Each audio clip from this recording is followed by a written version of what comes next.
Hello, ladies and gentlemen. Today we are greatly honored to have Douglase Macgregora, retired Army Colonel, that is going to be on with us to talk about what's going on in Ukraine, why it happened, where it's going, and to give you insights and observations that you're not getting from the mainstream media.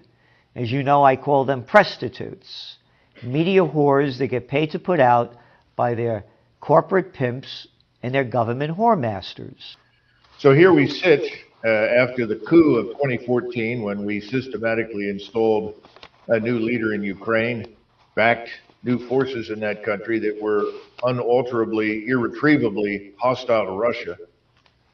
And we've been building Ukraine into a base for the projection of either direct military power or subversion against Russia ever since.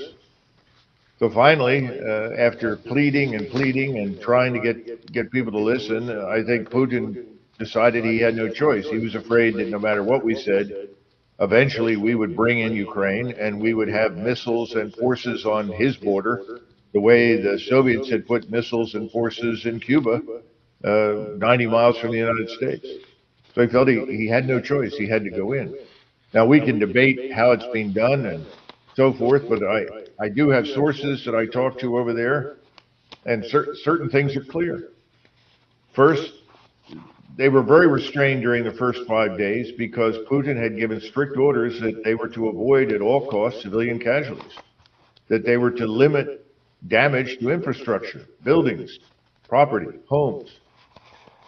After 5 days, they accomplished most of their immediate objectives, but they then began the process of hunting down and destroying Ukrainian forces, which they've succeeded in doing to the point where Ukrainian forces have now been driven into cities and towns where they're encircled, can't get out, can't move, can't be resupplied. And it's no accident that the Ukrainian forces have done this, because the civilian population provides immediately a shield. Because Putin has decided that when this is over, he wants to be able to live with the people in eastern Ukraine, whom he regards as largely indistinguishable from his own. We don't seem to understand that. So you're talking about headlines. I read a headline today that said that the Russians had deliberately halted the movement of people out of Mariupol through a humanitarian corridor. Well, I know that's not true, because yesterday I was sent video from Eastern Europe showing Ukrainian troops preventing people in Mariupol from moving through the corridor that the Russians had set up.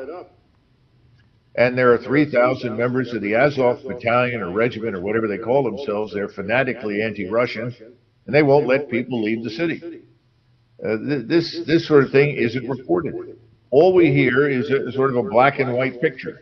On the one hand, we have Zelensky, who's now competing with Mother Teresa for the Nobel Prize. And on the other side, we have Vladimir Putin, who is in the pantheon of evil men along with Stalin and Hitler. It's just not that clear. It's not black and white. And there's no one interested in examining the truth.